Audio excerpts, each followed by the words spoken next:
Egunon ibai betarrok, gaur lurraren geruzak zeintzuk diren ezagutuko ditugu.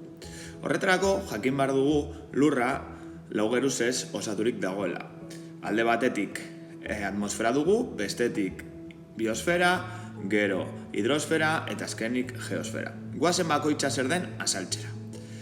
Atmosfera lurraren kanpoko geruza da, eta geruza hau gasez osaturik dago. Gas hauek zer egiten dute?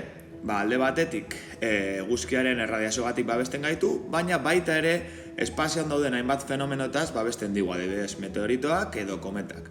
Eta gure bizitzarako ezinbestekoa den oxigenoa ematen digu. Jarraitzeko biosfera dugu. Biosfera lurreko izaki bizidun guztiak osatzen duen sistema da, edo lekua. Eta uretakoa edo lehorrekoa izan daiteke. Hau da, ozeanoko gunerik basuena edo lehorrekoko gunerik altuenara. Eta honek zer egiten du? Ekosistema ezberdinak sortzea. Pasan urtean ikusi genuenez, ekosistema ezberdinak daude, ez da?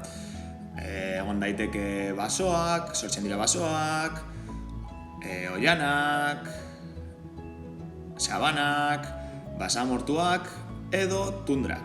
Beraz, ekosistema ezberdinak sortzen dira hauek. Honekin batera, hidrosfera dugu. Hidrosfera gure lurrako ur guztia da.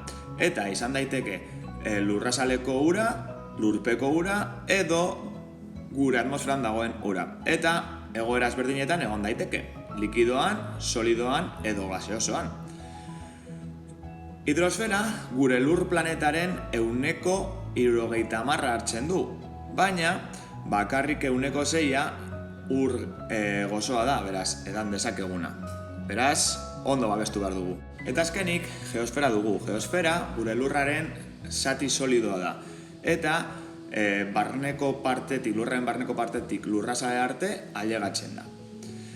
Zer ez osaturi dago? Arrokez, minerales eta areaz. Eta honek eragiten digu guk hori zutik egon alizatea. Beste bat arte,